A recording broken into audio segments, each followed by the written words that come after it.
Start recording. Start. I gotta learn how to chew gum and talk at the same time. I don't know if I can do it. And we are on. Yeah. So welcome everyone to the Mechanics Institute coverage of the Summer Championship. We are watching round five of 6. Started at 1 p.m. I'm Abel Talamantes, chess director at the Mechanics Institute, broadcasting from inside the Mechanics Institute today. And joining me is FIDE Master Paul Whitehead. How's it going, Paul?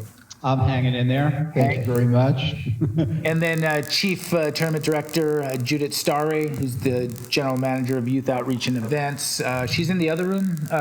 She's been doing the pairings. And we also have the MI Summer Kids Championship happening on Chess Kid at 3 p.m. So we got to get geared up for that. I think we have about 60 kids playing in that, so it's kind of exciting.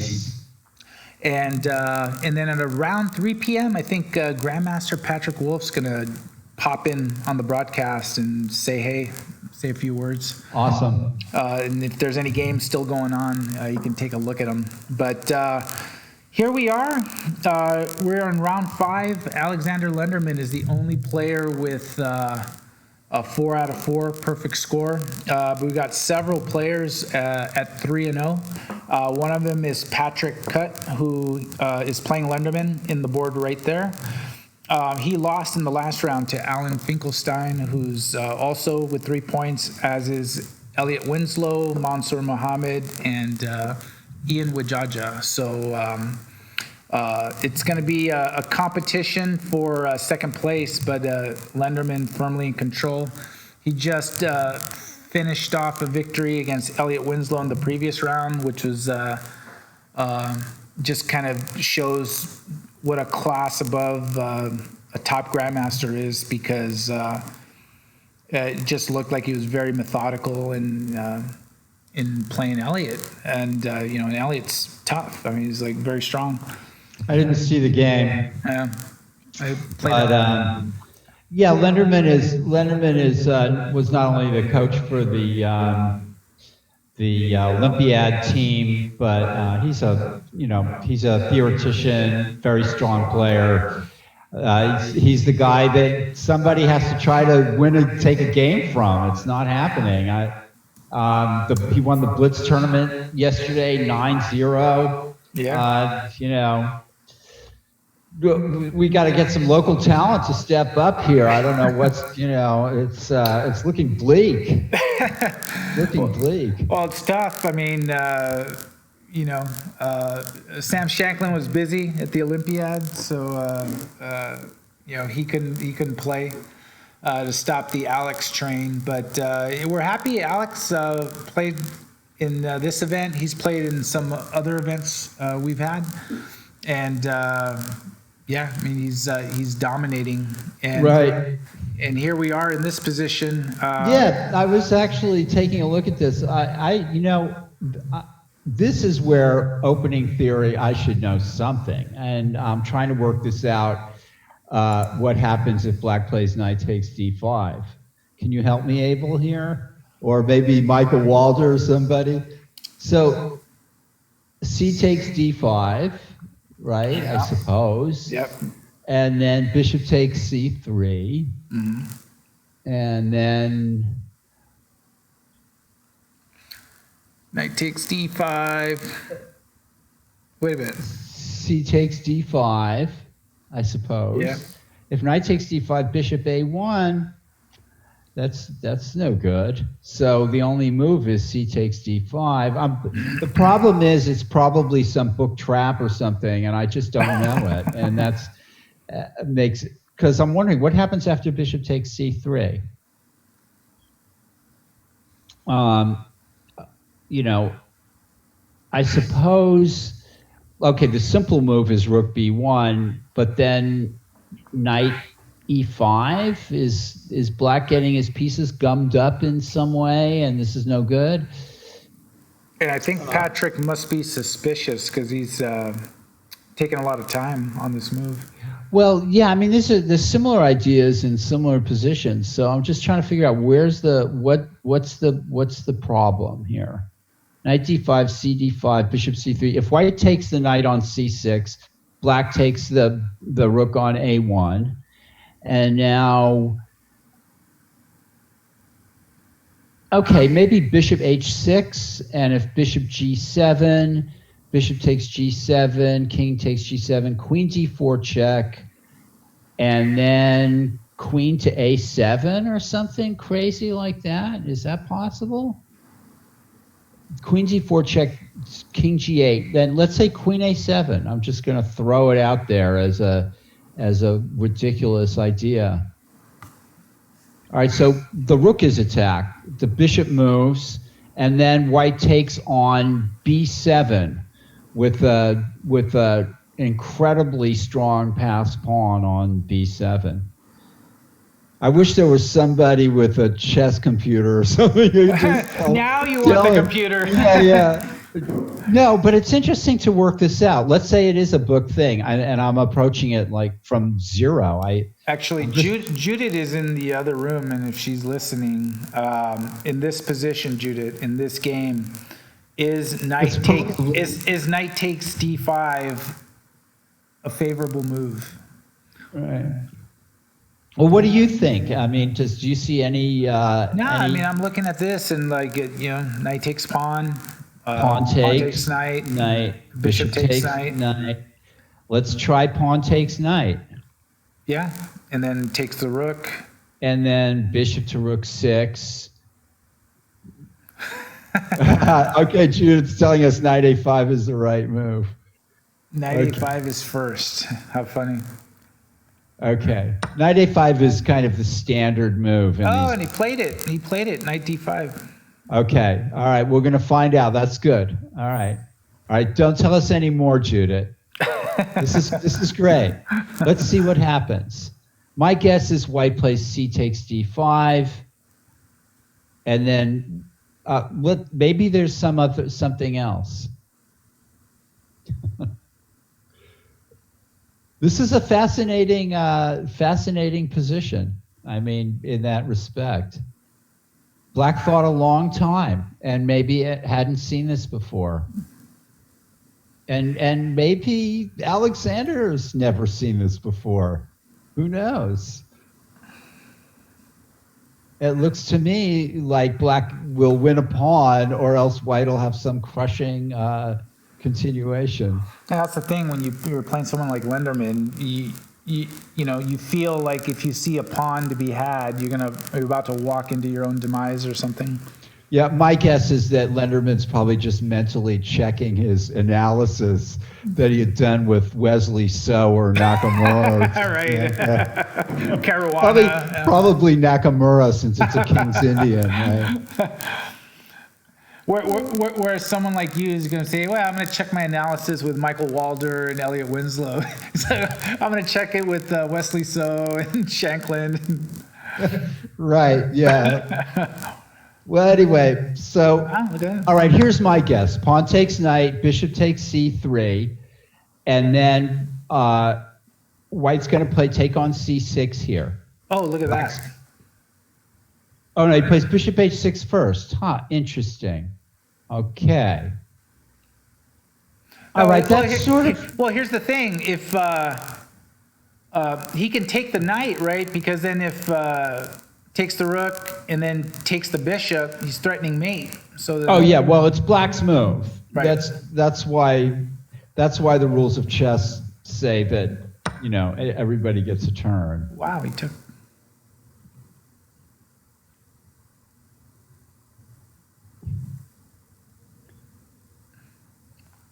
So what's happening? Well, after white plays, white's going to probably play queen takes. I'm just realized that I messed something up here. There you go. There we go. I fixed. Was my name over there? Yeah, Michael Walder. Michael Walder. Yeah. Okay. I didn't even notice either. Yeah.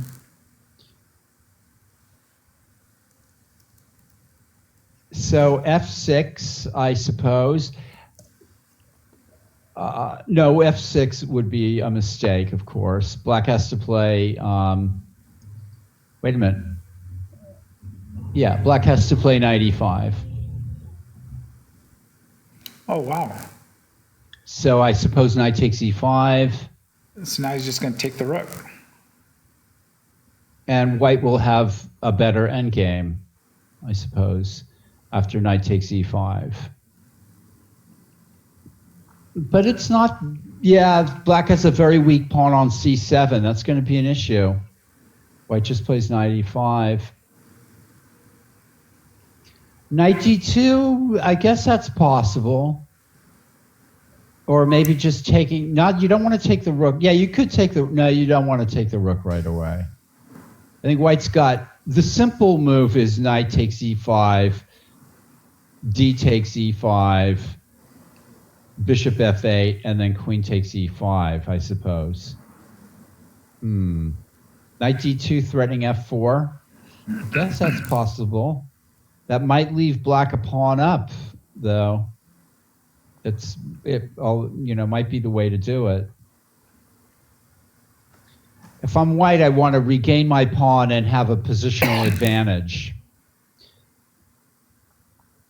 Well, I want to regain the exchange, then regain the pawn, and then maintain a positional advantage. I wonder about that line I was looking at, taking on c6 and playing queen d4 check and queen a7. That's probably just no good. But. Well, while Lenderman is figuring this, yeah, let's look at board 2. Well, look at this game that I'm checking out. It's Ashik Uzman against Rachel Tiang, and we're already in this position. And Rachel appears up. Yeah, Ashik. Yeah, Ashik is. Okay, so black is preventing. White's trying to play queen h3 check or something.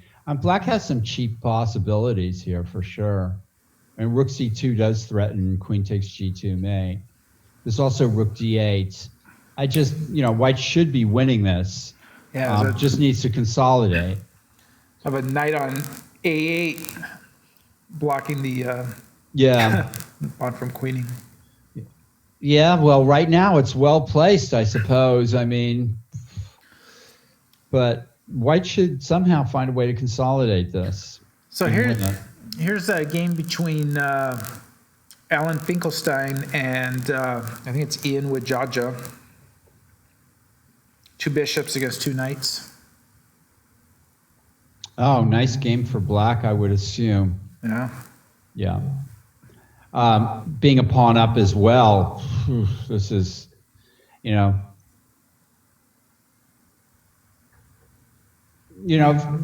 mean, black may lose there's the d5 pawn. It's loose right now. This has got it. No matter what happens, black is going to be better here. So.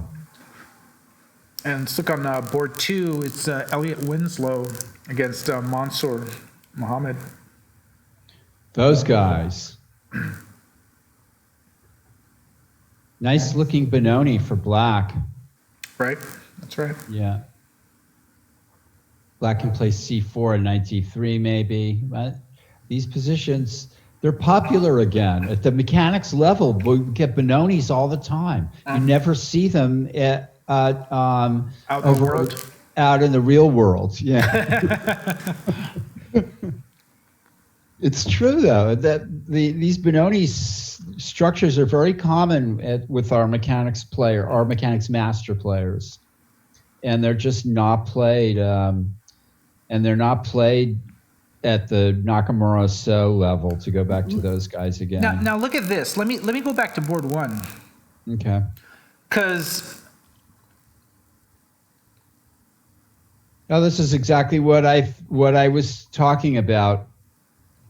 White took on e5, now is taking on f8, and he's going to regain the pawn and try to target the c7 pawn. Yeah. Difficult position. Like if queen f8 if queen takes f8, queen takes e5, queen g8, rook c1, and already white's winning a pawn. If Yeah. king takes f8, king takes f8 is probably forced. And then queen queen e5. And then you're threatening mate. Right, but black has time to play f6 and then maybe queen g6. Black has got to organize the defense here. It's not looking good. It's not. I think black has fallen into a trap after g5. And at the end of all that craziness, white is left with just A positional an advantage. advantage. Actually, queen f4. I like queen f6, queen f4. And then black has to be very quick to cover his weaknesses. The right way might be queen. Yeah, here we go. This is good defense. This is good. This is absolutely essential that black gets this in. This is going to make it a little difficult for white. Was it queen f4, king g7? Black might not even have to do that. He could play queen d6 and immediately start trying to develop. Mm-hmm. I think if white trades and plays rook c1, black's got time to maybe get over there with king e8 and king d8 and eject the rook from the 7th rank. Look at it's possible black can put up a tough defense here, or at least he's still got something to play for. Let me do a check-in on Adam Mercado against Ted Wang. Ted Wang is white.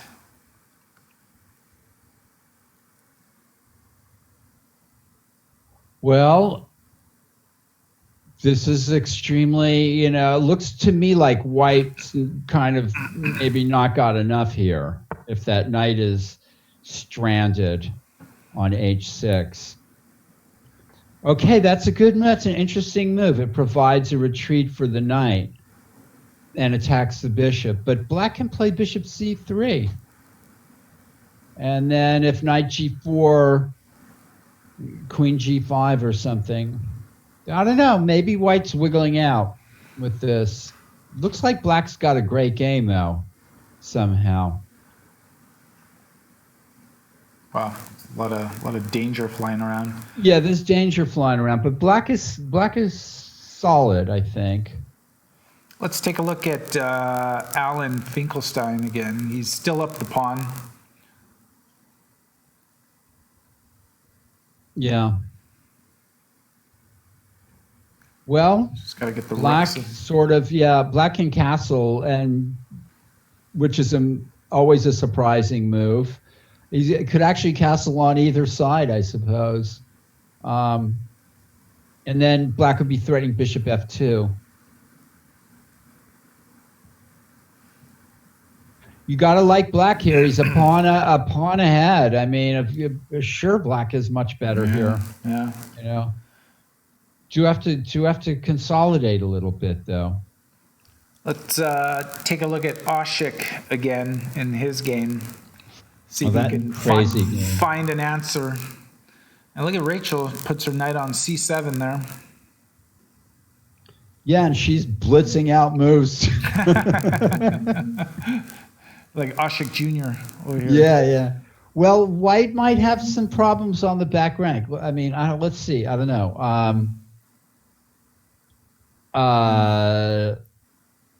Yikes. Knight c7, d takes c7, queen e3 check. I'm trying something here. King h.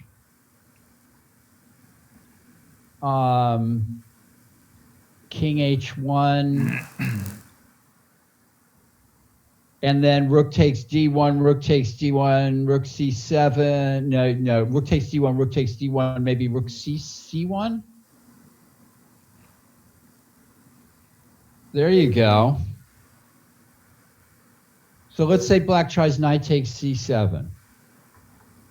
D takes c7. And then rook takes d1, rook takes d1. And then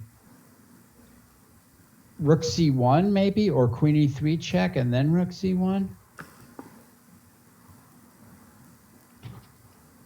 Oh, yeah. White's got queen d7 then. And then he's threatening to make like 2 queens.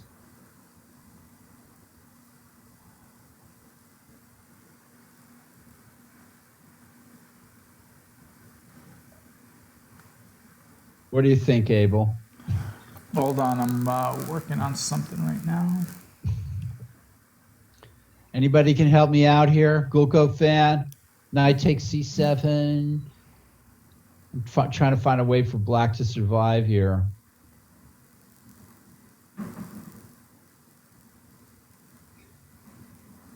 Very complicated.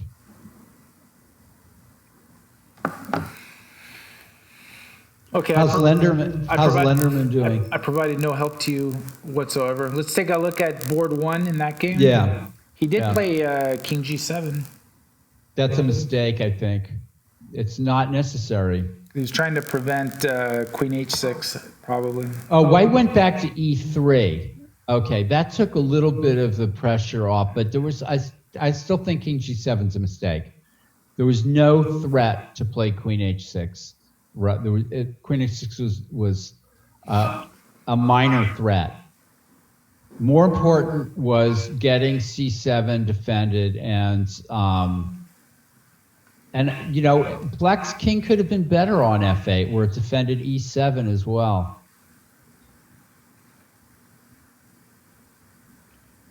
Now White's threatening to win a pawn with queen c5. Yeah. It's going to get c7 or e7.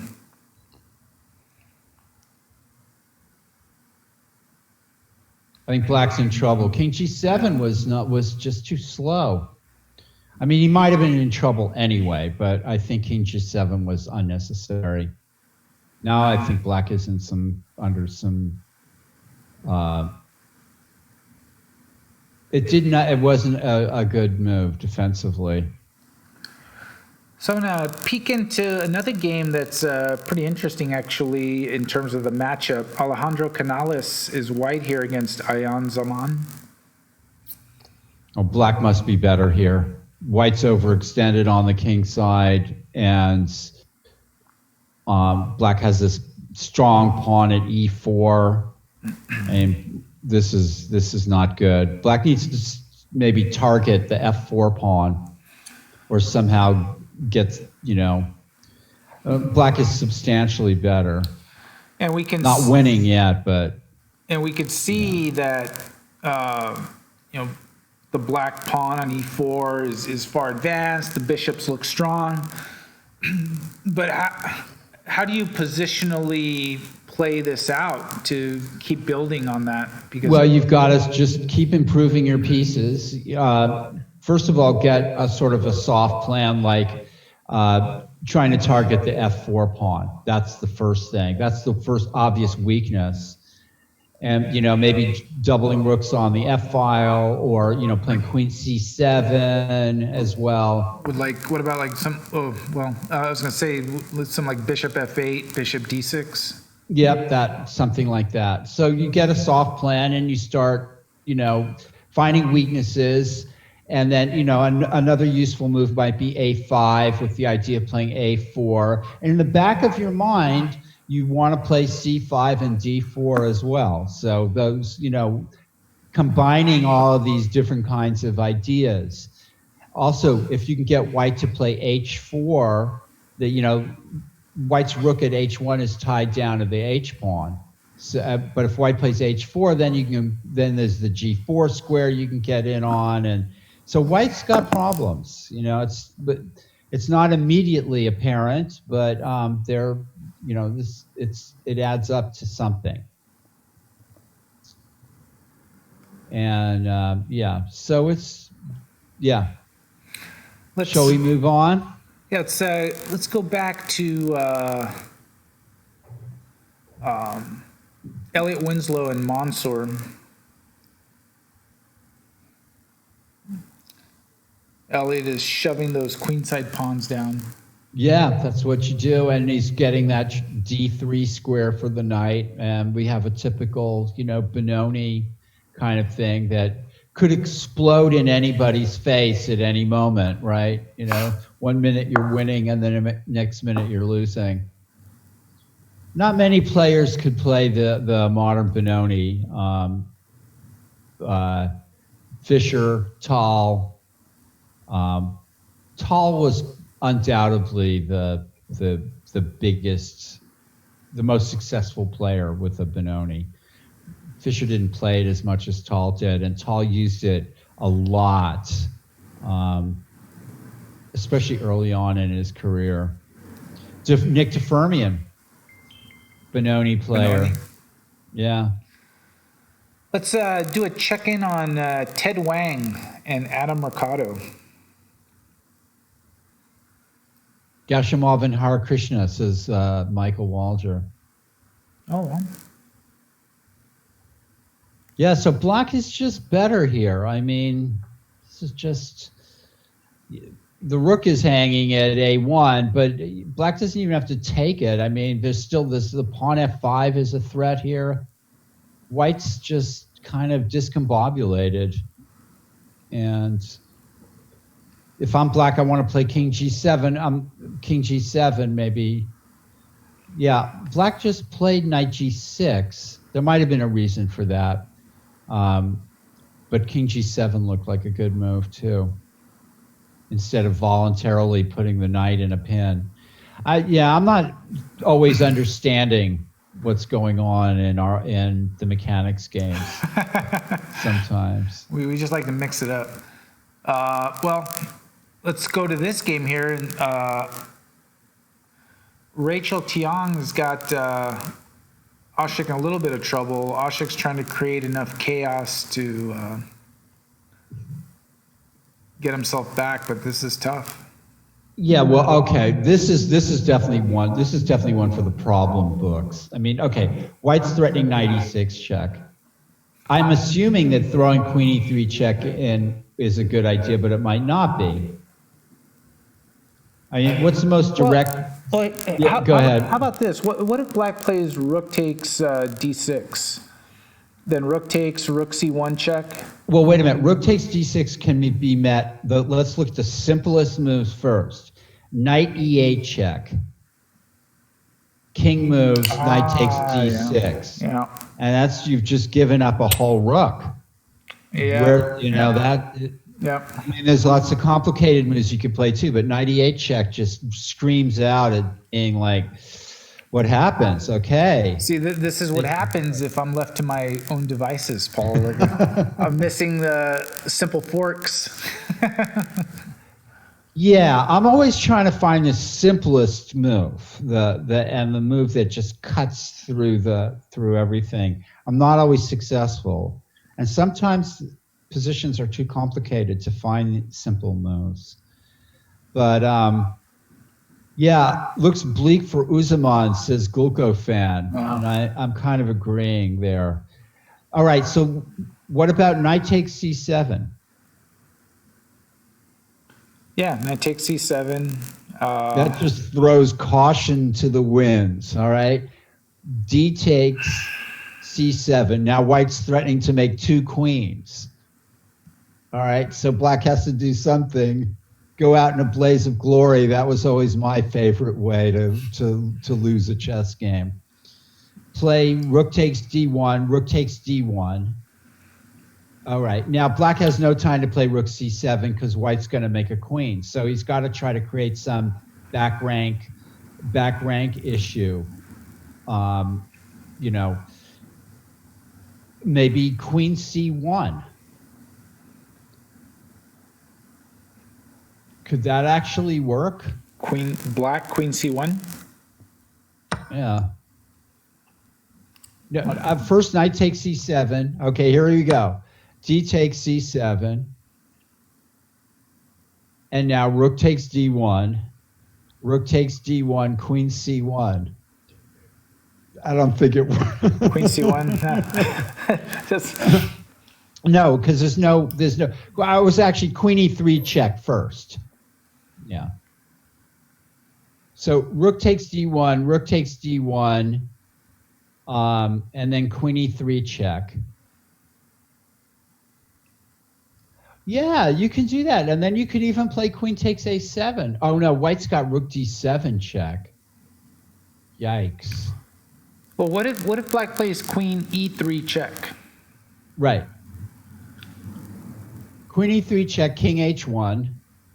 And now rook takes d1. Check. Rook takes d1. And now if you play rook takes c7, it just makes a new queen. And if you play queen takes a7, he just makes a new queen too. So that doesn't work. So you've got to try to exploit the back rank somehow and play rook c1 or queen c1 or queen d2 or rook d2. Oh, there's like 5 different candidate moves You're there. looking. Right? And I doubt if any of them work, but I mean, they'd have to Queen be d2 looks cool. That's for sure. Yeah, the problem with queen d2 is I think queen d7 check. And then you have to take it, queen d7, but rook d7 is check, and then after king h6, white can play pawn h3 or something like that, and then make a new queen. Yeah. So that almost works. I mean, black is almost getting away with something here. The funny thing is we've been kind of marveling at some of these other games. Patrick Wolff is still thinking against Alexander Lenderman, so he's down to 20 minutes left on his clock. So we haven't missed anything in that game because he's been thinking the whole time. Yeah, it's funny. That was a critical moment when he played king g7. You get spooked, right? The guy's going to play queen h6 check. Uh-oh, I can't allow that. But actually, if you look at it a little more carefully, queen h6 check, you can meet that with king g8, and then but I think still the game was difficult. This is a fascinating position. I'm trying to find a great cheapo for black. Okay, so what about this? Rook takes d1, rook takes d1, and then just the most obvious move, rook c1.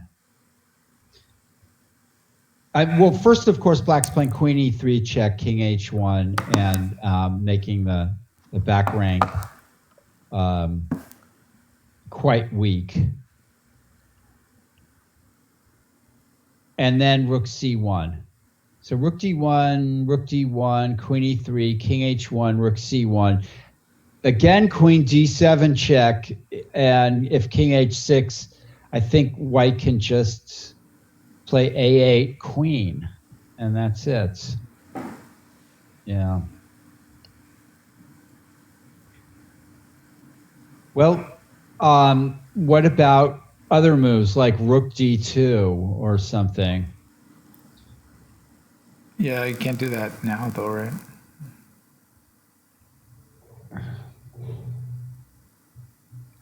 Well, no, black throws in queen e3 check, king h1.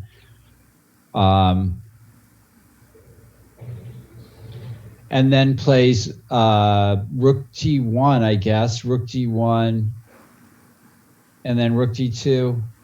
Yeah, just rook g1, like Michael says there. So only rook c1 makes any sense, but then queen d2 check, queen d7 check. Yeah. It's like, maybe Sam Lloyd or some incredible problemist could find something amazing here. How about rook d8 to d2 here, or queen check first?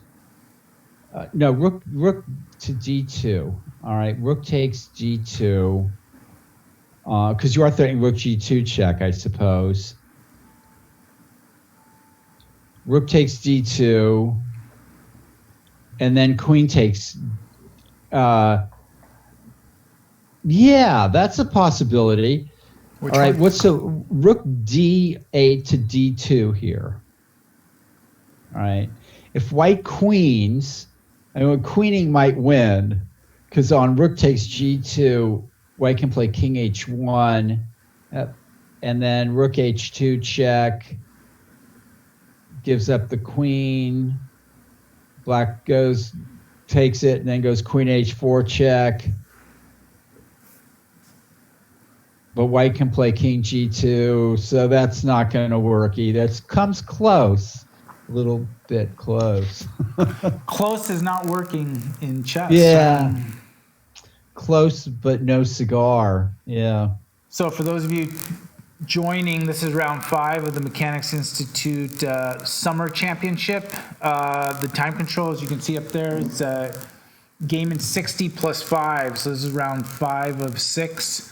The 6th round is set to start at 4 p.m. And then tonight we're going to have a free, as long as all you got to do is be a member of the Mechanics Institute online club, Fisher Random Championship starting at 7 p.m. My gosh. It's just can't get enough chess today. And for those of you who want to follow the standings and the info, I just put it there in the chat. And if you don't already follow the Mechanics Institute online, just click follow. And if you scroll down, you see the little donate button. Every donation to the Mechanics Institute, every single penny, whether it's a donation or a subscription to our channel, all of it goes to fund our youth outreach program. So we are doing classes online for the kids after school. The kids are doing virtual learning. It's hard for the students, it's hard for the parents, it's hard for the teachers. So the ability to continue to provide enrichment programming through chess is more important than ever. So if you want to find a way to support us, that would be a fantastic way. And we're only 2 weeks away from starting our first class for the fall term. We've been doing classes online throughout the summer, but our first school class starts in a couple of weeks, so we're really excited about that. So support the Mechanics Institute, and you are supporting youth chess. Definitely. And we're still waiting. Yeah, shall we look at how's Elliot doing? And Mr. Winslow here. Here it is, against Mansour Mohammed. So white might be thinking of playing rook takes d3 if knight d3. Yeah. Tough position. I suppose pawn to b4. Why not? Black should play pawn to b4, I suppose. Or knight d3. So it's still very tense position. Too much for us old guys. But wait a minute. Elliot's the one playing this with black. Yeah, he's got some He's got a magic. rollicking style, Najdorfs and Benoni's, and it's like, take it easy, sometimes. So here's a position for your endgame lab, which starts Tomorrow, the next session of Paul Whitehead's endgame lab, which is a class devoted to endgames taught by Paul, 6:30 to 8 on Mondays. It's more of an overview of and familiarizing yourself with the endgame from king and pawn all the way to how to exploit material advantages, and it's comprehensive without being overwhelming. I think a 6-week class. And it's good for players around 1,500, 1,600 around there, even a little lower, a little higher. Just people that need to brush up on their. Yeah, I think an A player could get something out of it for Absolutely. sure, or maybe even an expert. As I review it, I'm like, oh yeah, that's right. You're supposed to do that in these kinds of positions. So. Well, this is black looking good. A pawn ahead with a more compact pawn structure. And white has weak pawns at g3, a5.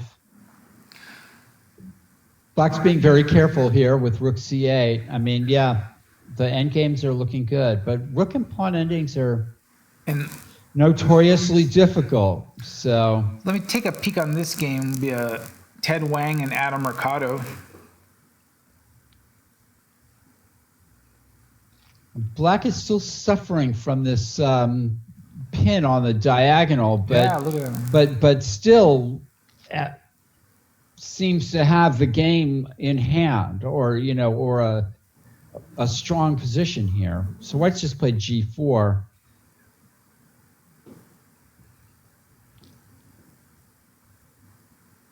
Yeah, not so easy. I mean, bishop e3, well, no, then, yeah, maybe just bishop e3, but then White's going to take on f5. If bishop takes e3, takes on queen f5, gf5, king f5, fe3, check, king e4. Black has got to be winning that.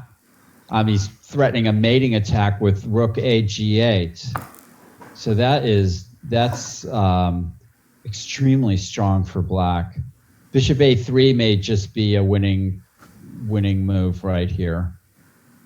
Let's do a check-in on board one with Alexander Lenderman and Patrick Kutt.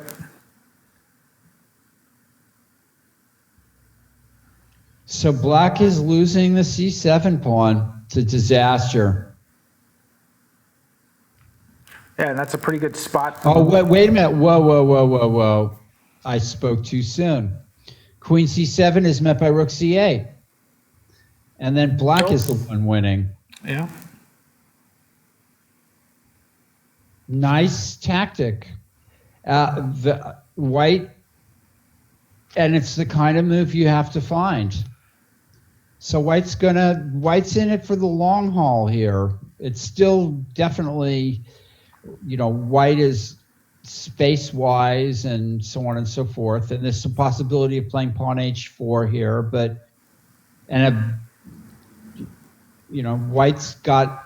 White's pressing here, but. And Ashik Uzman is still thinking on his move in his game. He's trying to pull the rabbit out of the hat. The rabbit is like clawing to stay in, but he's trying to pull it out. Yeah. Right by the ears. Well, I mean, Michael Walter and I put our heads together, but could not find anything for Black here. I'm still thinking it's possible. I mean, that there's some tactic here, but we've looked at a lot of different moves. Rook d2, rook d1 first, and then queen e3 check, and back rank, all kinds of back rank stuff. We seem to be finding defenses for White every time and counterattacks that just win. I mean, having two pawns that are threatening to queen is a serious issue for Black here. Yeah. That is a concern, no doubt. Yeah, I'm just not finding the it's kind of the thing that does it and turns it around. So let's go to this game. Alejandro Canales and Ayan Zaman. Now Black's got to be a little better, yeah. Oh yeah, Black has done good things here. I mean, it's White is needing to find a sort of a tactic to try to stave off the pressure here. Black has kept a nice grip on the game, and throughout what's happened already, but it's very tricky. I mean, there's still things going on here, but Black is trying to make inroads. Anything can happen, though. Tough little position. And let's check in on board one. Looks like Patrick is launching on the king side here.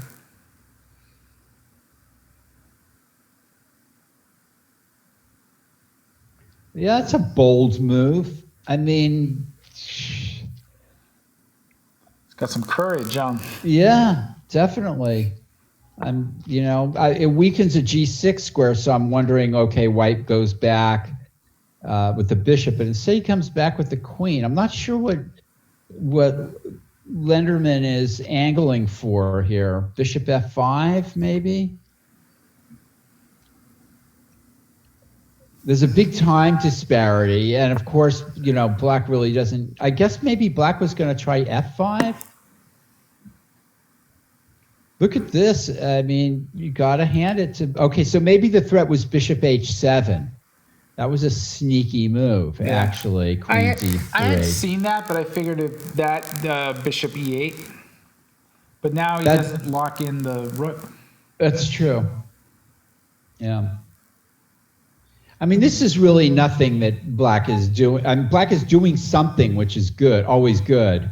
And if black can play H4 and take on G3, as long as, he's able to challenge the H file, that would be okay. But it's interesting that Lenderman it's not so easy to find a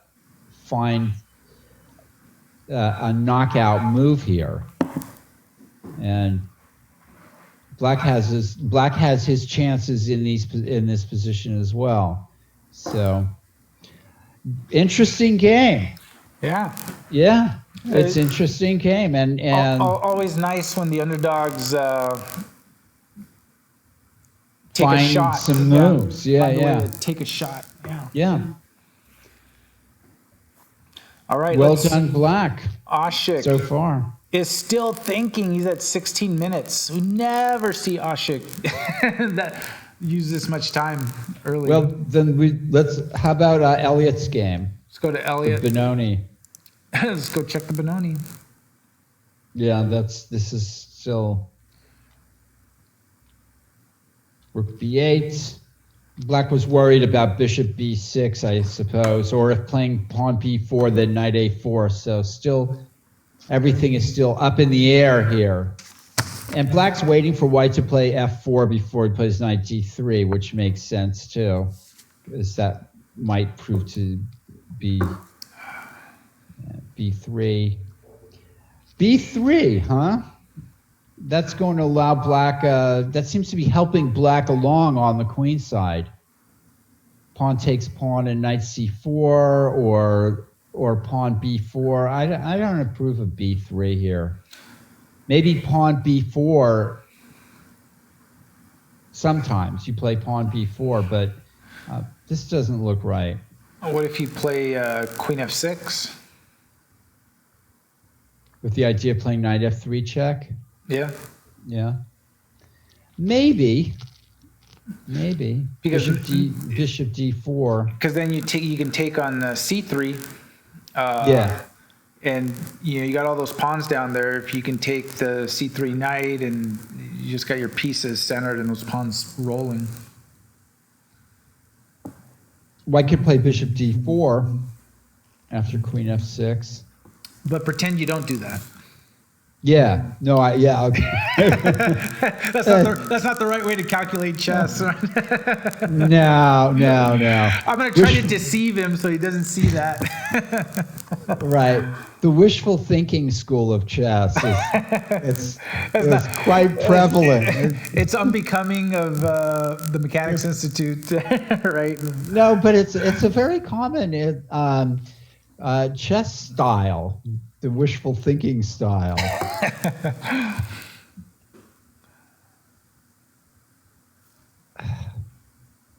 Yeah, Queen F6, Bishop D4, I would say, and then maybe Knight F3 check, Bishop F3, Queen F3, Bishop G7, King G7. I think White should be okay there. He can take on C4 maybe then. Oh no, go ahead. No, I like Black's game, nevertheless. Black's got some dynamic possibilities here. We've had some moves on the top board, so I'm going to switch over there. Okay. Lenderman and Patrick Cut. Looks like the bishops have come off.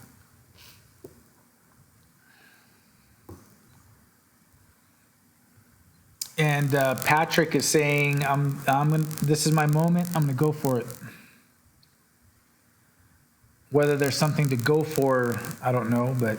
Well, it helps black to play, to eliminate a pawn, I guess, on the king side.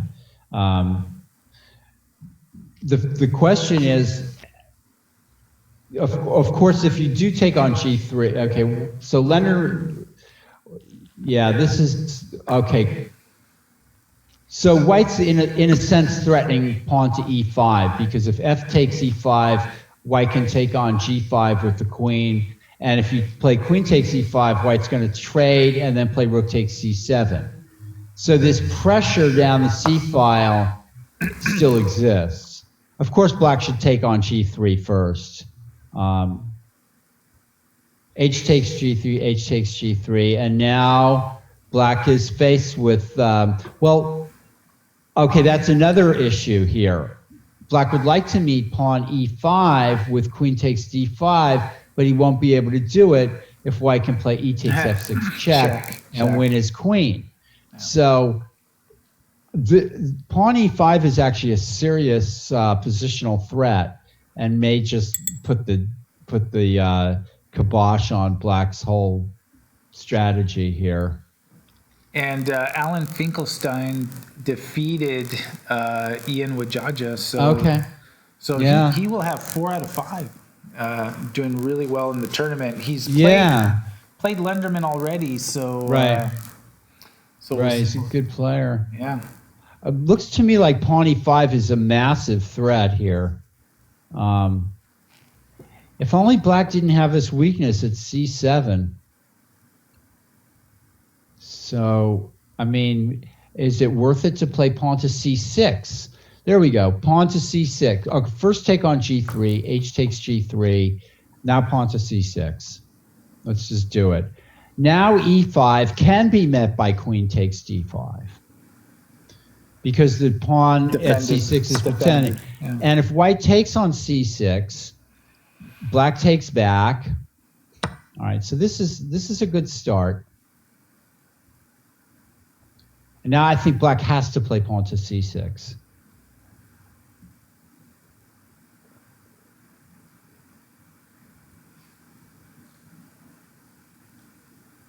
And this also gives black the increases the range of the black queen.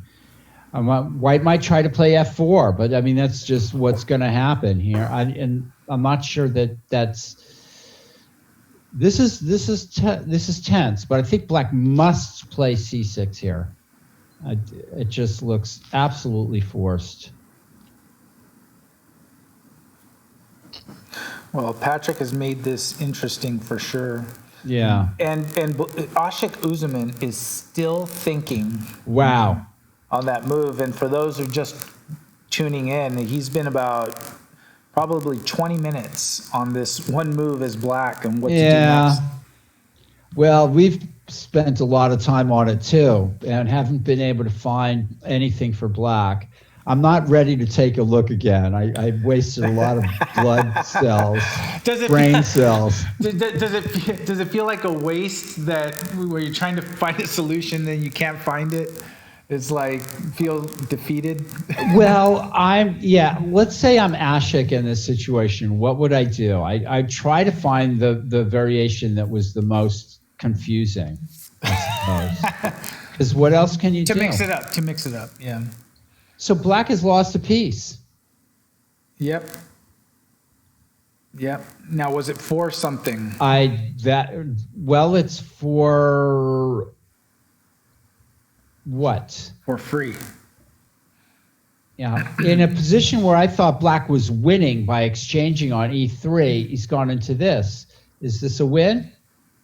Queen h2, king f1, queen h1, king e2, queen f3 check, king d2, queen f2, rook e2. Black is losing that position. There's no trickery here, huh? Well, queen f3. But what about rook h2? Yes. G takes f5, check king f7. And the threat That's of true. queen f2, yeah. All right, so what about knight g2? Then queen takes, oh, okay. So rook h2, knight g2. Knight g2. Queen f3. It's a mess. It's another mess. Well, why don't you just take the knight, king takes, queen takes, g4 check, and then swing the rook over to h8. Well, the queen can take the rook at h8 now. It sure can. Yeah, I see that now. And that's a possibility. I mean, things like that are possibilities, though. Maybe rook h2 is good. I can't tell you how often in my career I came up with a good move, complete accident. It ended up being the best move, but I did not see the correct continuation. I had to find it on my own. Yeah, Elliot's playing Mansour Mohammed in this round. We could take a look at that. Yeah, let's go over there. This is fascinating, though. I mean, in a sense, and okay. So Mansour opened up the queen side. Mansour, I think, has got to step up his game a little bit. He's opened up the game where Black wanted the game opened up.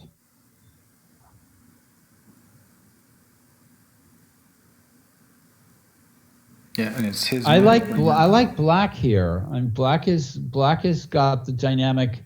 And it's possible that, you know, if it wasn't for the a pawn and Black's pressure on the queen side,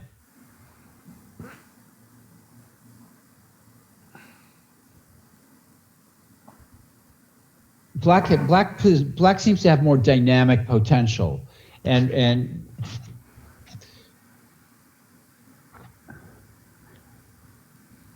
Mansour has a kind of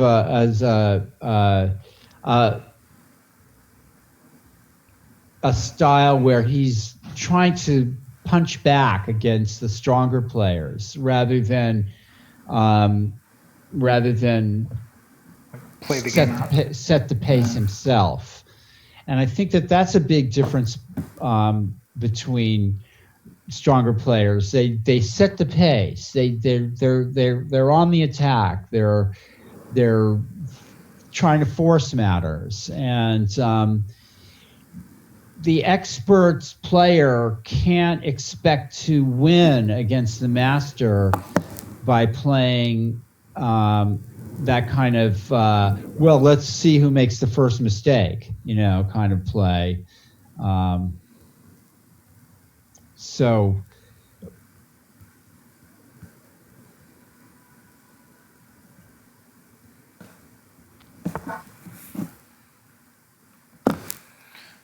all right. Whatever the objective merits of a position are. So let me go to the Ashik Uzman game because yeah. So this was. So Black took the pawn. But now it looks to me like White can just make a queen. And I'm waiting for confirmation. Yeah. Well, makes the queen, and then queen e3 check. And then king h1, I suppose.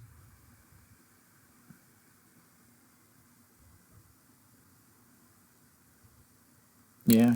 It's just, yeah.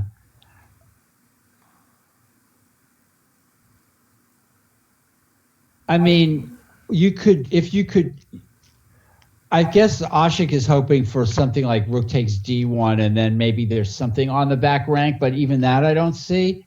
But this is simple enough, I think. I just don't. It's confusing with these rooks and queens, but you know what I mean? They complicate things. Yeah, but if you sort of just try to take it apart and look at it, you know, I think this just cooks Ashik's goose. there was just nothing on the back rank. There was nothing on the back rank for black. He's now tricks. down a whole queen.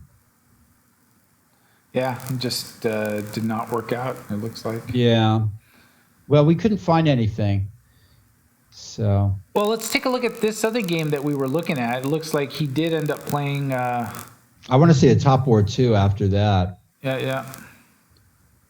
Okay, so white just plays knight f5. Okay, that threatens queen g7, mate. And if queen takes g4 check, the knight can come back to, I guess the knight can just come back to g3. You actually could probably play king takes h2 too. But can he play queen takes g4 check? I was just looking at that, but then knight g3, or maybe even king takes h2. But I think just dropping the knight back, dropping the knight back looks right, and that's it. Knight f5 was a strong reply to your move, very strong. Let's take a g7 mate is threatened. Yeah. Let's take a look at board one. Yeah, board one. And Patrick is under 3 minutes now, so it's going to be tough. He played c6. Yeah. Tremendous.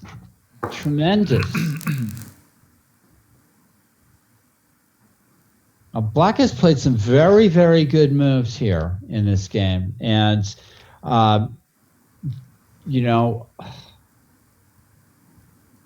white's putting black under pressure, but whether this is objectively a win for white or I don't know. How about pawn to e5? Oof. Shutting the white queen out of the queen side.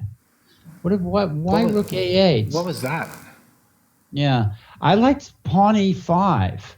That looked like it shut the queen all the way out, shut the queen completely out of the queen side. Why would he play rook a8? He's saying to white, show me.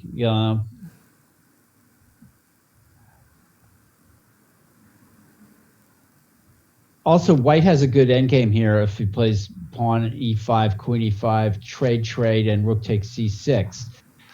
Black should have played pawn e5, I think. That would have cut the board in half and kept the white queen out of the queen side. I guess pawn e5 can be met by queen d5 check, so that's still not in the air for white. Queen c5. I mean, look at that. I mean, it just... Well, now rook h8. But now white can play rook h8, queen c8, and queen takes a6. Black's not thinking carefully enough, I think. I mean, but it's showing a lot of resilience.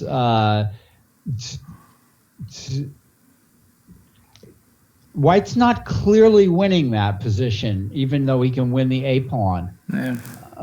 That black would still have some potential to save the game there. Lenderman's finding this surprisingly difficult. Again, like if white plays rook e1 or something, I think black e5, pawn e5 is a good move for black. It looks wrong, but somehow I think it's a good move for black. And Lenderman might be worried that black's going to find it. All right, he's going for the a pawn. Maybe this is clear. This is all right. I would not be happy if I was black. Oh yeah, pawn having down. allowed this. Yeah. Even though there's still some potential here to draw.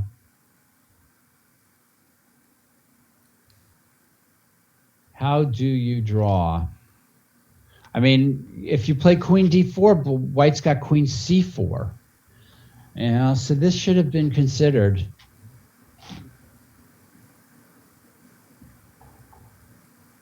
That queen, maybe start with queen d2, then queen c6. Let's do a. If this is hopeless, black should not have gone into this. Should have kept his rook on the H file and played pawn E5. We'll do a check on Elliot's game. Elliot Maybe Winslow, F. black. Yeah.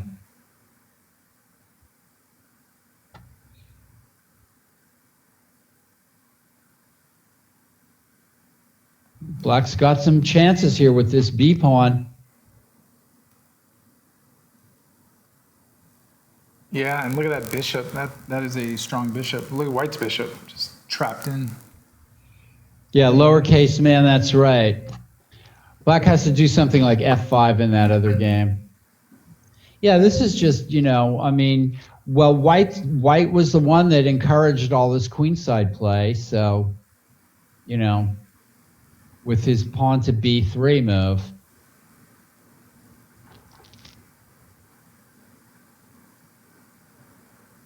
It's still a game, though, folks.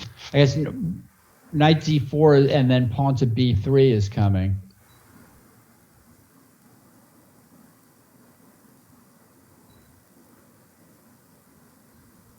Black is making progress. What are some of the other games? Look at this game here. Alejandro Canales and Ayan Zaman. Oh, yeah, that game. I remember that game.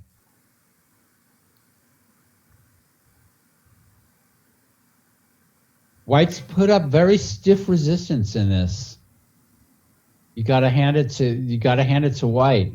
And in fact, okay, Black should play Queen D4 here and just centralize, but it's going to be tough. It's still going to be tough. White's put up a lot of resistance in this game. And then, yeah, I mean, going back to board one. Not easy here. Board one was looking. Looks like he just picked up another pawn. Yeah. But Black did the right thing to try to open up the game for a perpetual check. Yeah. I mean, whether he can do it or not is looking unlikely now.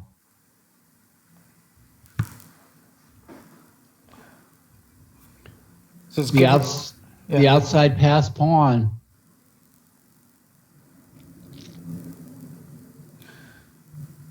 There's still some, hope here for Black, of course, in a queen ending, but Lenderman wants the most clear-cut solution, but who knows? Black may be able to drive the White king out into the open. Anything could happen. Going to do a quick check here on Ted Wang and Adam Mercado. Whoa. Yeah. Black is running out of hope here, I suppose. Well, you never run out of hope. You run out of... right. By definition. Other things, yeah. All right. Let's get back to Elliot's game here.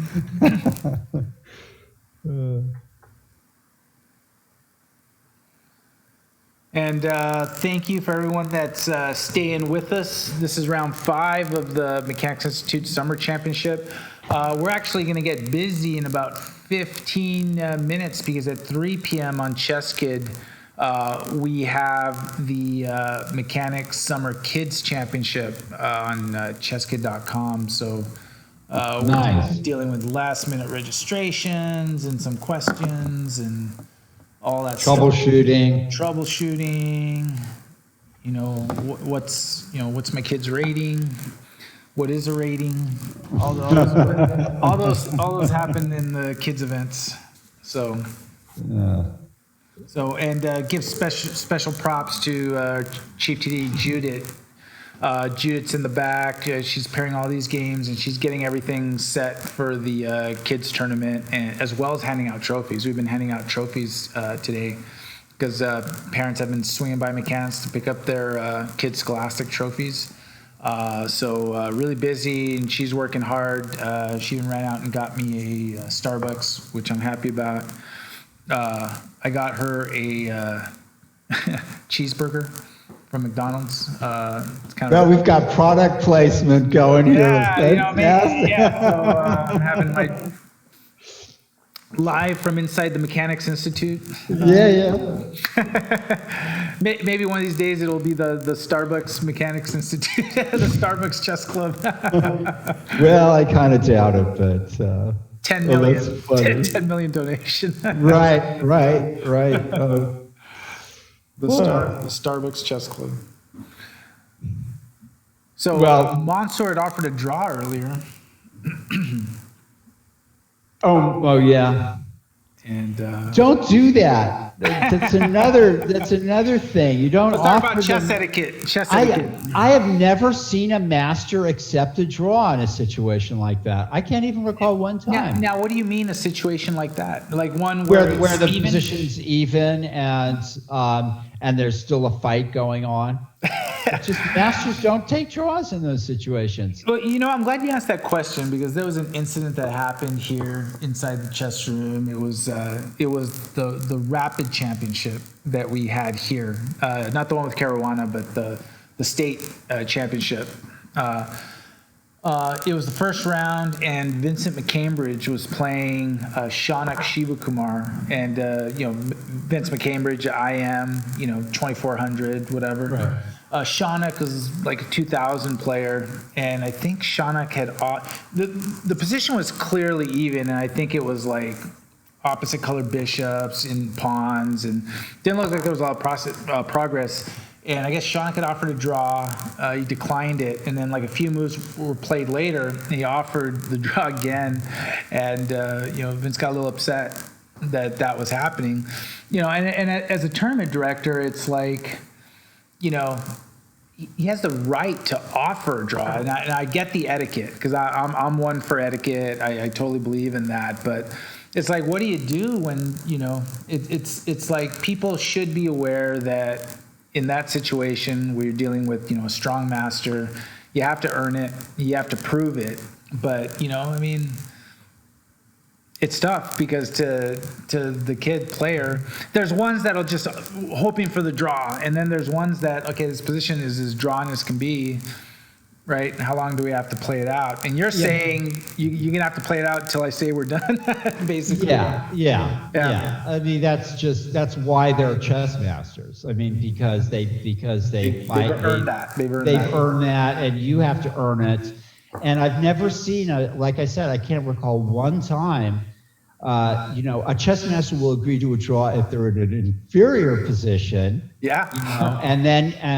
But you're just showing your weakness by offering a draw, and it's a psychological mistake for you to do it because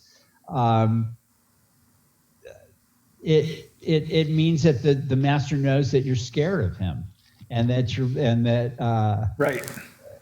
And it works completely psychologically to the advantage of the master. It doesn't throw them off. But it will. But also, what are the rules if a player keeps offering a draw? It's pestering. Yeah, there must be a USCF rule about that. Yeah, and that's one that I enforce, and I've told people. It's basically called annoyance. Like, you can't just keep doing it. Right. And right. Yeah, and I'll say something. It's one thing to offer a draw, but if it's declined and it's offered again on the next move, then I'm going to start being aware. And if it just keeps happening, it's just an annoyance. And then I warn the player that. And they could get even forfeited, right? Probably if they continue to do it after being warned by the tournament director, right? Yeah. No, absolutely. What are the FIDE rules about that? FIDE must have rules. That's a good question. I don't have it off the top of my head, but let me look at that. So my advice to all of you players that are playing masters and you have an even position, play to win. Play to beat these guys. That's the only thing that a master understands is that you try to beat them. They don't understand playing for a draw. It's not the psychology is wrong. It's going to work to your disadvantage. I promise you. And I wonder how many of those players in that situation, when they end up becoming, top players and higher rated, when they get offered a draw by, 400 or 500 point lower, how they feel about it. I think they've realized the lesson at that point. They Sure. know. Yeah. I mean, that's part of the education of a chess player, I think. And Alexander Lenderman closed the show against Patrick Cutt, so he is Right. 5 out of 5. Yeah. There was maybe an opportunity for Black Look at to this. offer tougher resistance. Oh, that's it. This was Ashik's game. Oh, Ashik played it out to White still has an extra queen. But it's amazing that he was able to fight on a little bit, right? Yeah. Let's go to Ayan and Alejandro Canales. And this game has been a great fight. It really has. And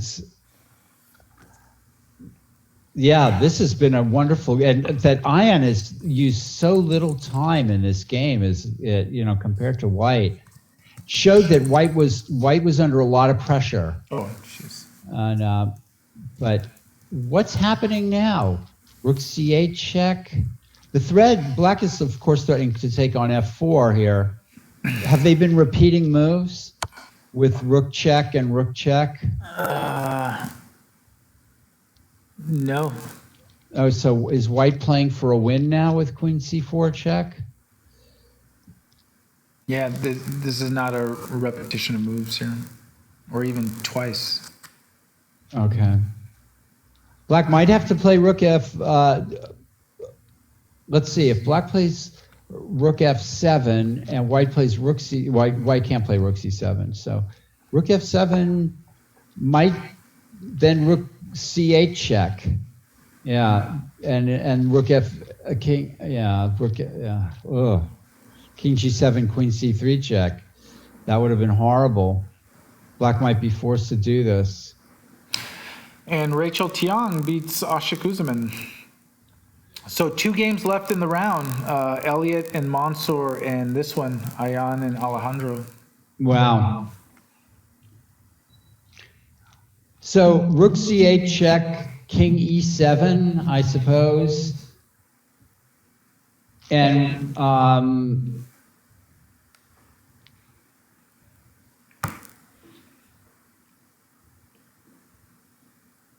rook C7 check, King D8, rook C8 check, King D7. And I suppose Black's winning that position. If White plays rook F5 check, yeah, okay, King E7 now. The problem is White can't jump in with the Queen to G8 or something like that because of Queen F4 check, and he's going to get mated first.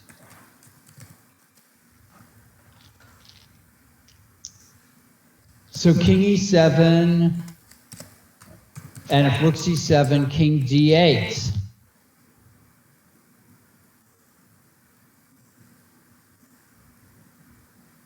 And then maybe some rook move along the 7th rank. If Rook C8 check, King D7. Black's moving his king up into the fire. Oh, Queen E4 check here. Yikes. Black loses his queen. Queen E4 check. Queen E4 check. If Queen E6, Rook E8 check, King E8, Queen E6 check. Oh. He found it. Uh-oh.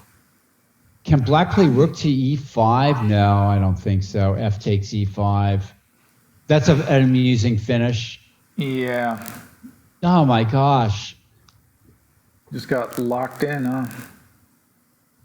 Queen E6 is forced. And then Rook E8 check, and White wins. Yeah, wow, what a game. That's too bad. And the thing is, Alejandro is under 2 minutes. Yeah. Black ignored, got himself into some danger here. I'm not sure what the turning point was, but maybe this rook f5 move was too slow or something. I'm not sure. I didn't see the whole game. Yeah, I mean, that was just played like 3 moves ago. King g7, queen e8 mate. King f7, queen e8. King g7, queen g8 mate. That leaves queen e6, loses to rook e8, king e8, queen e6 check, and then picks up the d pawn with queen g6 at some point.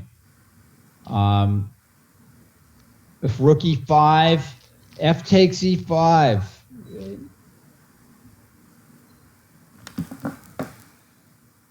Oh, disappointing result for Black, who really looked like he was playing a great game.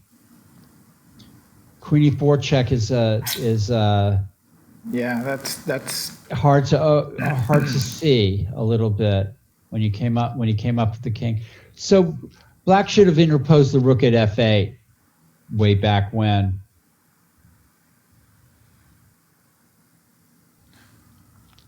This is lost. Yeah. How's Elliot doing? So let's flip over there. So this other game should be over soon. So this is the other game going on. Yeah, Mansour pitched a pawn, another pawn, I should say. Another pawn. And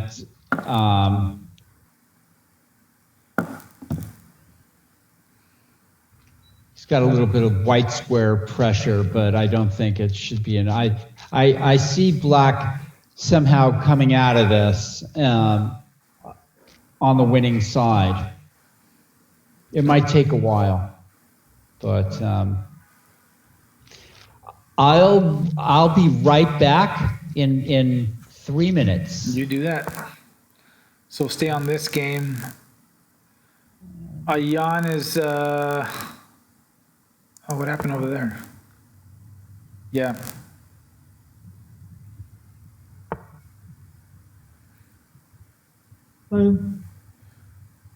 Hey, Patrick. It's funny because Paul just stepped out, and then you come right in. All right, let me transition this. Perfect. So joining us right here is Grandmaster Patrick Wolff. Roll Tide. That Alabama shirt. Well, I figured the t-shirts were It's more exciting than the games they're playing right now, right? yeah. So we're wrapping up round 5 here of our summer championship. Really have one game going because this other one will end soon. Elliot Winslow is Black here. Is Okay, I can't see any games. oh yeah, you gotta. Well, I mean, you can either put on the twitch.tv/mechanicschess and mute the volume, or we can just do the interview over Zoom. How you tell me? But if you could turn on twitch.tv/mechanicschess and then mute the volume in the Twitch window, you'll see it. Then you'll be able to see our board and us. Take your time. Yeah, I'm there. I see it. Okay, perfect. So thanks for joining us. And Looks like the position for Black. yeah, and he's up a couple of pawns too. So we have the final round starting at 4 o'clock. Alexander Lenderman is running away with it. He's 5 out of 5. He beat Elliot in the morning in kind of a dominant performance for Lenderman. So tell us, what have you been up to? I mean, you're home. You're working from home like the rest of us. Yeah. Anything new in the chess world for you? Well, in the chess world, what's new for me is I've been invited to play in the U.S. Seniors Championship, which is both, well, it's exciting and it's an honor, and it's a little bit humbling because I've accepted, because it's a phenomenal opportunity from my perspective, because, well, first of all, just to be invited, but also secondly, in a normal year, I'd have to fly out to St. Louis and spend 2 weeks, and there's no way I could take that kind of time. But now, in the age of COVID, I can do it from home, and it's 3 days. And so I figured, sure. I mean, why not? What a fantastic opportunity. So So how many? I'm trying to rev up the engine, which goes a lot slower than I remember it used to going. Not literally, right? Well, we'll see. But that's what's new for me. How many rounds is it going to be? It is a 9 rounds, 10-player round robin. And I don't know whether they've accepted, but if they all accept, the players will be Yasser Seirawan, Larry Christensen, Oh, wow. Idanov, Alexander Shabalov, Dmitry Gurevich. I mean, these are all people, these were my peers 30 years ago. It's like you're playing with your buddies. Yeah. I think the thing that's very unusual is I've played in the U.S. Junior Championship, and I played in the U.S. Overall Championship. And, when I played in the U.S. Junior Championship, the older you were, the stronger you were, the better your chances. But I think in the U.S. Senior Championship, the math is a bit reversed. So that's kind of interesting. Well, that's great that you're going to be able to play from home. Makes things a lot easier for sure. But what a tough field with Yasser and Yeah, absolutely. This is the first time Yasser's played in the senior, I think, huh? Well, I don't know whether he's accepted. Oh, okay. He's, that's the thing. I just don't know. And when were the dates for that again? The dates are, hang on a second while I check here. The dates for that are,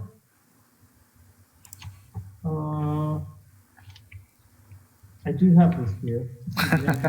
Yeah. Oh, it's October 17th to 19th. Okay. Very cool. Is it going to be on chess.com, the platform? I don't know. I would imagine so, but at least I didn't see it in the invitation. Maybe it was.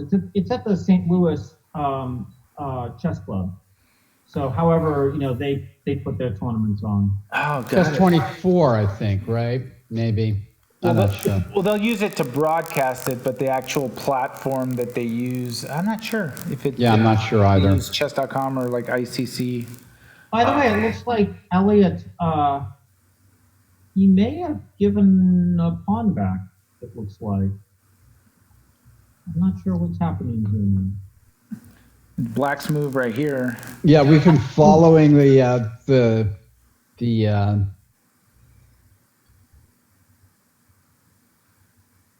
What do we call it? The chaos?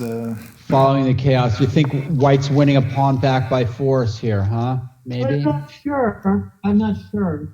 I like this move. This is a good tricky move. So rook takes b4, knight f5. Then f7 is hanging too, though. Well, it's not hanging. Right. Oh, it's true. It's that's a black knight at d6 and not a white knight. Yeah.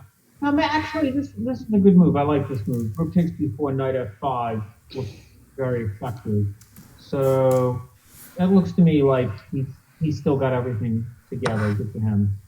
So in the Twitch chat, I just put up the link. You were just featured on the Perpetual Chess broadcast. Yep. You were on there. So tell us about that, because a lot of the discussion was around your work with Vishy Anand. Yeah. What would you like to know? I worked with Vishy Anand. He's a very up-and-coming, promising player. It's got a lot of potential. A lot of potential. And he just played the Olympiad, right? Yeah, what happened in the Olympiad? Actually, Judith was telling me about it. She knows a little bit more, but apparently, and if someone's in the chat that knows more details, apparently they drew the first match at 3-3, and then India... Internet went down, right? Well, India, yeah, the server went down on chess.com or something, and I guess the FIDE president ruled that we're just going to call it a win for both. So they both got the gold medal. India versus who? It was Russia. India and Russia tied for first goal for the gold. Yeah.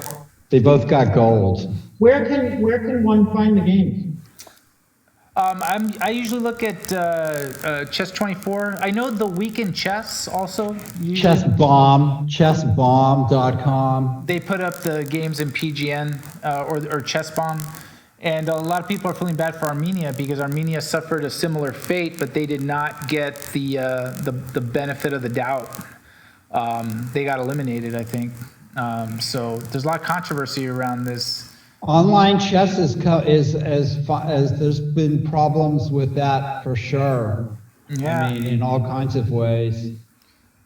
So I'm on Chess Bomb, and it says here that Russia actually won more points, but they're saying.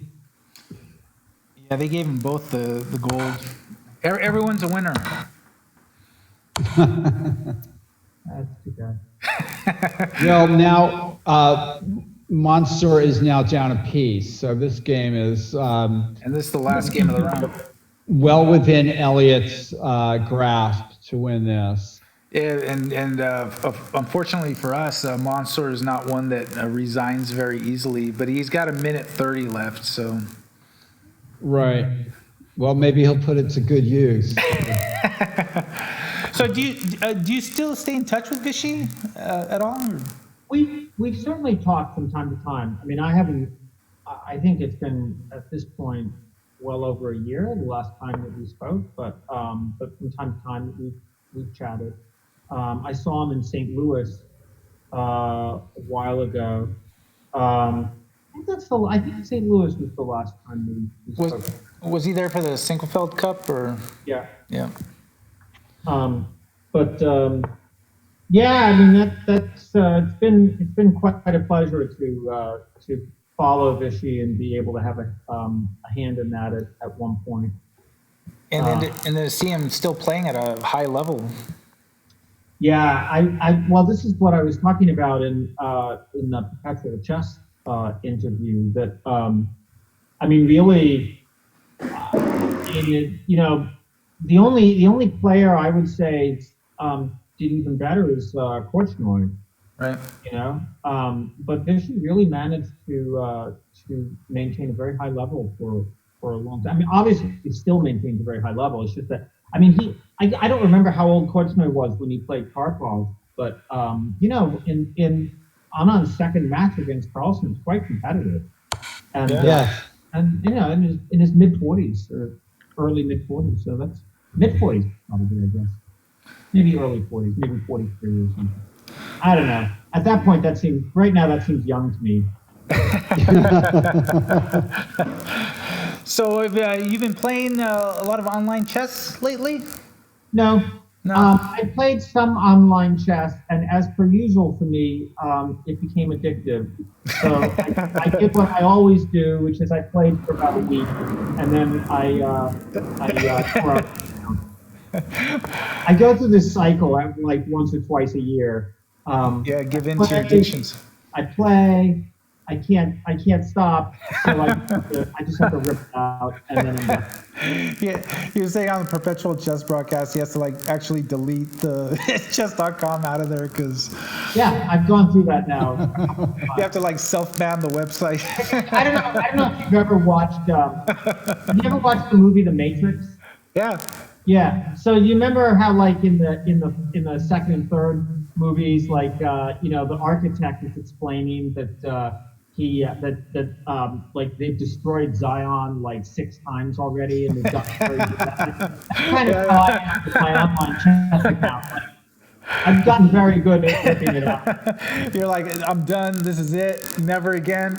I know the drill. And then next year, can't wait for next year. Once a year. It's not an addiction so long as you've got it under control. Yeah, you seem to have it well under control. Well, Patrick, there's no reason why you should not give in every once in a while. You're a great player, and it's so keep on playing. You know. Thank you very much. There are only two things that I have only two words I take issue with in that sentence. The word great and the word are. I would but other than that, I think it was a very, very flattering, very fair description. It's just a letter, the letter R.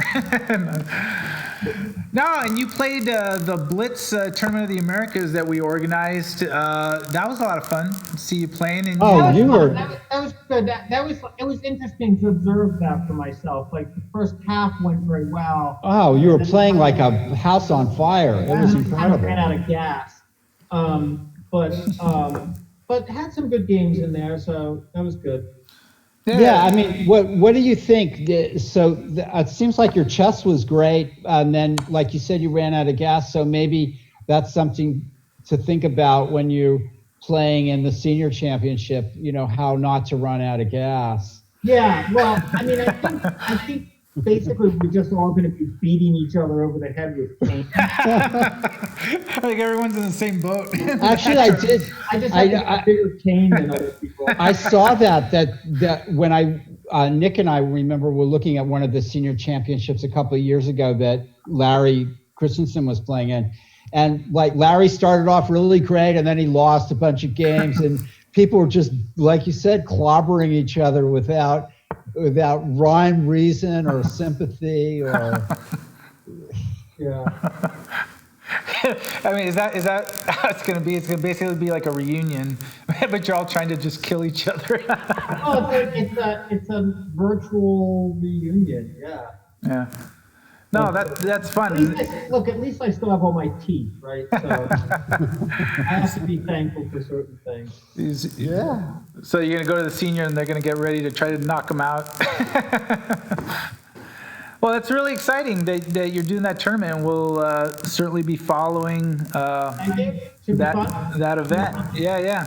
And thanks for kind of joining us. I know you're busy. Yeah. Super cool. I think Elliot should play knight e4 here. Yeah, he's winding it up. Or king e6, maybe. King e6 also looks like a good move. Yeah. There it is, 94. 94, that's better, I think. And now... Well, it's good enough. Yeah. Knight takes f2. Yeah. I mean, I don't see why this doesn't just win a pawn, a good pawn. But yeah, it's pure survival. Maybe he's thinking about playing knight c3 and trading off the knights. Work. Knight c3 could work. Oh, knight f2. Yeah, rook e2. Yeah. Elliot's got it worked out. Yeah, there really is not much for black. Yep, king e6. There really is not much. Okay, bishop c5. Yeah. Bishop And then rook a3. f3, rook a3. Yeah. There it is. But he's only got 11 minutes on the clock. All right, bishop c5. Oh, look at that. There you go. That's it, yeah. King f3, rook takes knight. Well, like you said, Mansour that is it. He's going to keep playing? No, he resigned. No, he resigned. Okay. So all games of round 5 in the books, and then round 6 will start at 4 p.m. 4 p.m. And Judith right now is starting the MI Kids Championship we have on Chess Kid going on. We got about 60 kids playing in that. So what is the what are the standings now? So the standings now, we will update the standings, but right now it looks like, let me pull them up. Oh, well, Lenderman is clearly 5 out of 5. Let's see.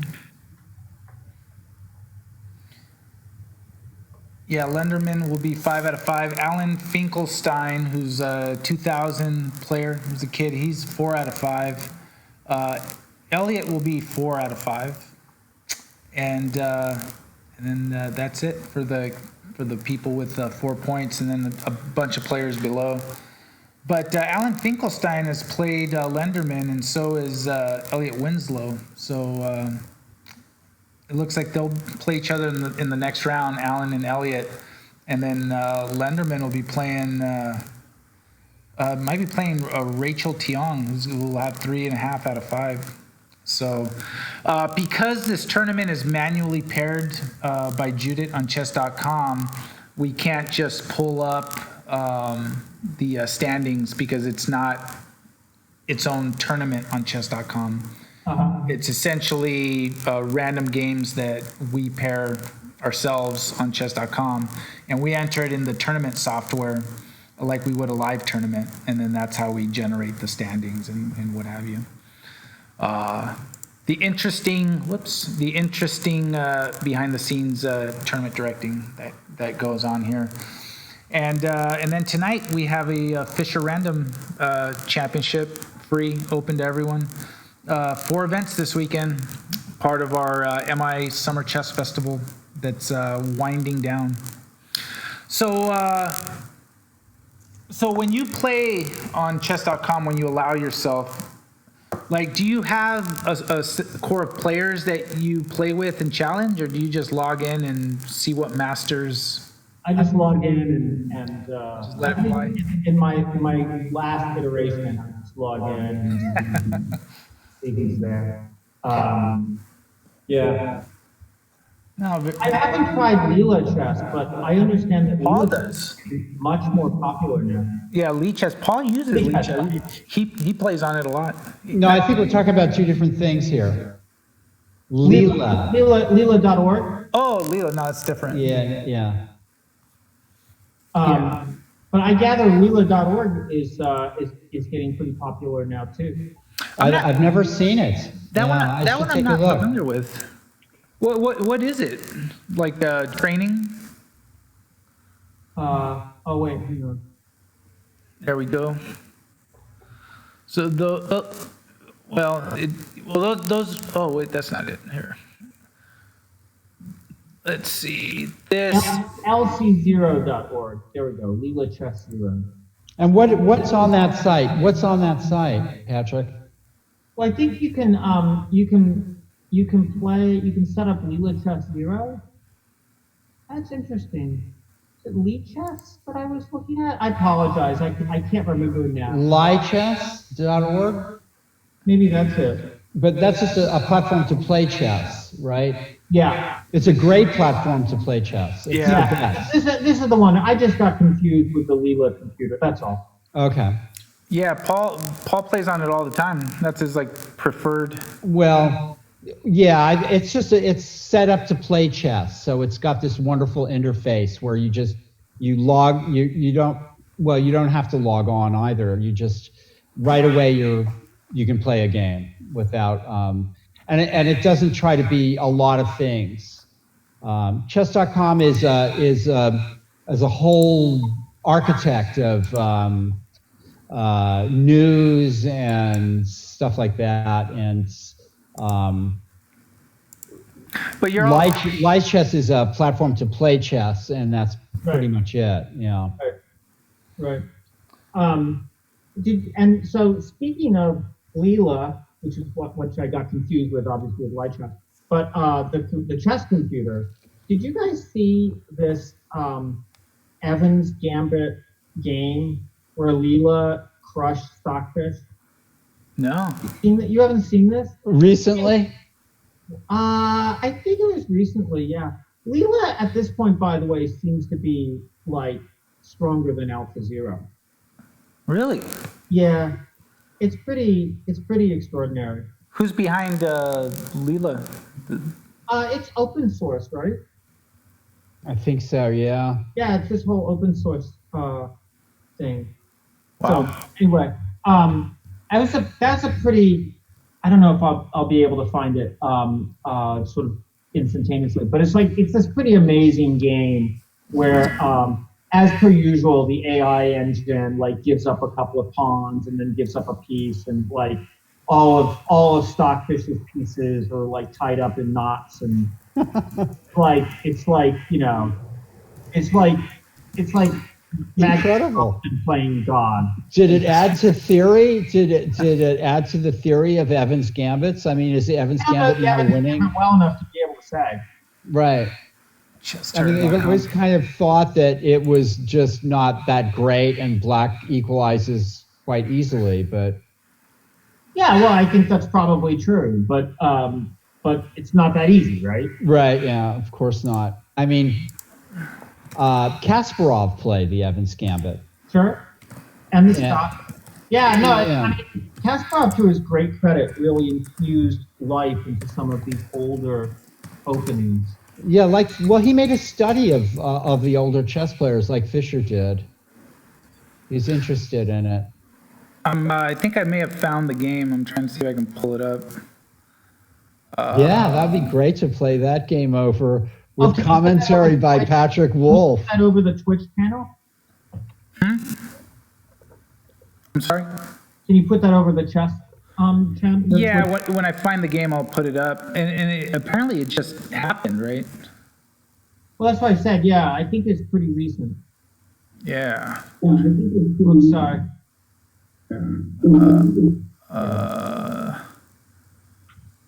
That's maybe find it on chess.com or something like that. Yeah, Leela crushes Stockfish with Evans Gambit. Yeah, that was it. It sounds like the National Enquirer. It was like word for word. Yeah.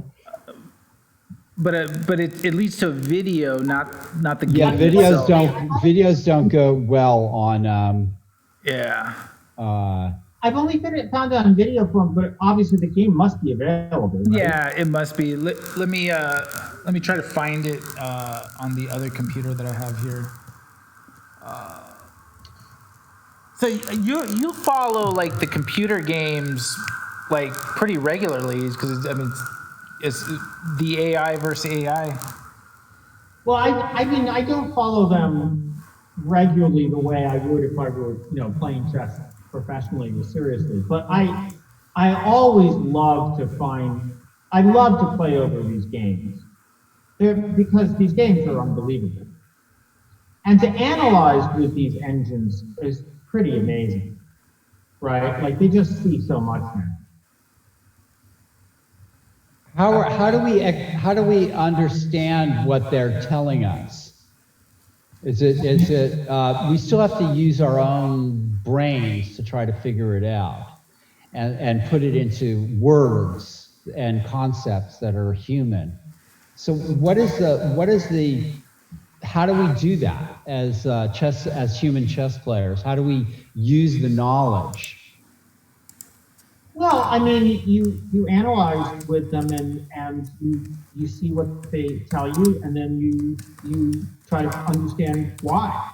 Right. I mean, you're not going to play at their level, but you're going to play better because you're analyzing, and then as you're analyzing, it's the engine is telling you what it thinks the best move is and why, and you're trying to figure out what it's telling you, right?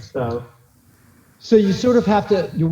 I'm kind of playing devil's advocate because people are asking me how do you get something out of a computer program, and it's.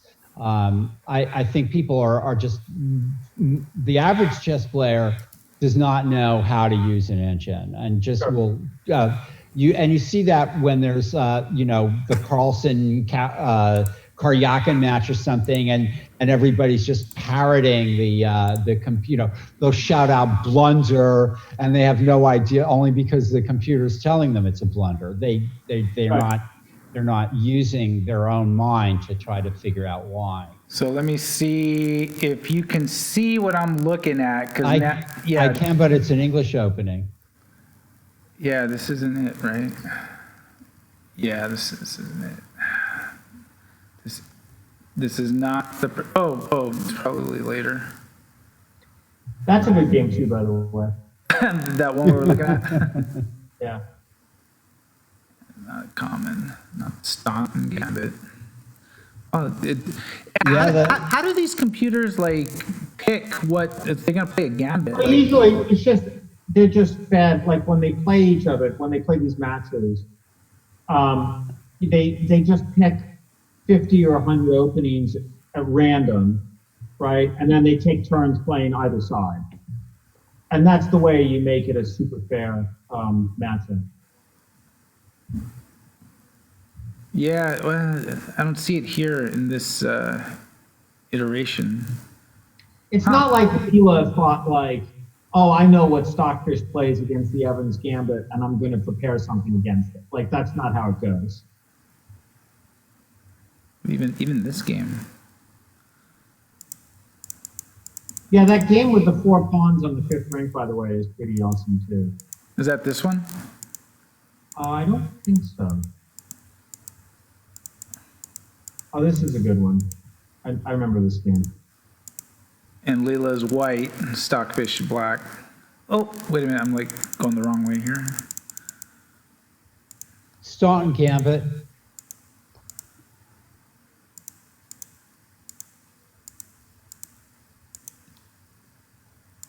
Interesting. Wow. Yeah, F5 is really good. F5 is That's a superhuman move. but like, no, actually scroll back a bit. So this is actually important, right? Because this is the way Stockfish loses these games against Leela. So Leela chess. So like we're gonna get to some position and it's gonna be like, well, how on earth did that happen? And the way that happened is Leela had Stockfish looked at this position and it just didn't think that you could afford to just let that bishop go. Right? And if you play some normal move, like you move the bishop and then black takes the pawn on g6, and so you can imagine some position, and actually it would turn out perfectly well for black. Like this is how a human would lose against Stockfish. But Leela sees this position, and it has already decided it's going to go f5 in this game. So you play f5. You play f5, and now, okay, you can't take on d6 because if you take on d6, there's probably there's probably something like f takes e6 and bishop d4. Obviously, we'd have to look at this and so maybe f6 is happening. I don't know. Something amazing is happening. But anyway, it takes the bishop. Right, black Stockfish plays queen takes e4, and now what does white? Does white play the rook or something? Rook b4. Yeah. What does white do? Rook b4. Rook f4. F4. Right. All right. So let's scroll through this game a bit. Right. This is just crazy. I mean, it's just the idea is restricting the opponent a lot of the time. Pawn just sits there on d6.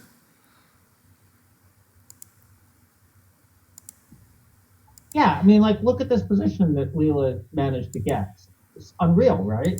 Yeah, with all the black pieces still there on the queen side.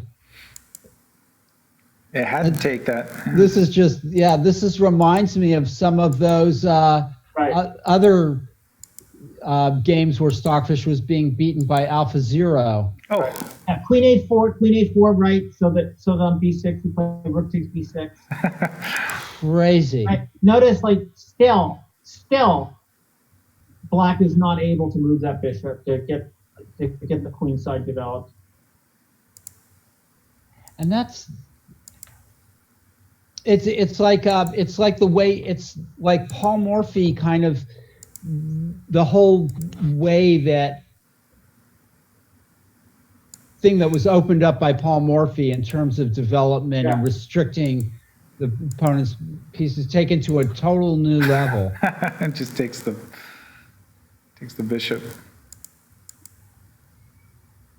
Yeah, just take the bishop, queen takes pawn, and it's just a position. This white's just better now. White just wins. Yeah. Two passed pawns. Now this is a routine kind of a win here with a connected. Amazing game, right? Yeah, jeez. Beautiful. That's it. Yeah. And of course the technique is perfect. But yeah, this is any grandmaster could win this easily. Whoops. I don't know. I'm a grandmaster. I'm not sure. I think you could. Yeah. Very cool. Well, Wow. Yeah. I share your awe of these players. It's extraordinary. And I guess kind of the trick is how do we as humans take these games and how can we like learn and apply that learning? Because I mean, this chess is obviously on a whole other level, but how do we incorporate what's behind that into human play? I guess. Yeah. Well, I I think think the answer is there's no easy way to do it. You just, you just do it by analyzing and looking to see what the engines recommend, and then working to understand why. And you just keep doing that, and you're not going to get as good as the engine, but you benefit from being exposed to that and you take that in. I think there's also the dynamic play. The whole concept of dynamic play is just so brought out in these games, where really putting a sort of a lie to the materialist attitude. Well, I think it's dynamic. I think it's also just an extraordinary degree of subtlety and nuance to these chess. I mean, like really good chess is nuanced and it understands the big picture, but it also turns on the details over and over and over again. Right. And I know this. I remember I remember being exposed to chess players like Anand or Kasparov and sort of watching their brains work. And when I was playing at my best, like I could see that I was just perceiving much more nuance and constantly weaving that nuance into understanding like what's really the best move and why, right? And computers just, I was going to say they take it up to 11, but they actually take it up to about 1,000, right? Like it's just like such nuance and all the way through, and so like and very quickly, so that when you analyze with an engine, you can you're just understanding like what is it about this position? Why is the engine recommending this move? And you just you're constantly working to understand that. So I think that's how you incorporate it. I mean, it's kind of interesting. Paul was saying how these games look dynamic. I think early on when we think about computer versus computer, it comes into mind something that might be like dull. Hard to make progress, but I mean, this was a lot of action, and it's. Yeah, I mean, like you watch games where Stockfish beats some grandmaster, in a normal 5-10 years ago or something, and it looked really boring, And now you're looking at these games, and they look like they're played by Morphe and Tal, and there's a kind of a difference. Something else has been brought out. Yeah. Some part of chess has been brought out. Yeah, and that's the thing. Like this is something else that's Yes, something else has been brought out. Yeah. I completely agree with that. Yeah. All right, everyone. So we're going to take a break before the start of the next round. Grandmaster Patrick Wolff, thank you for joining us and hanging with us at Mechanics. And we will be back for the start of round 6 at 4 p.m. FIDE Master Paul Whitehead and I will conclude the tournament, and we'll see you then. Thanks, Patrick. Thanks, Patrick. That was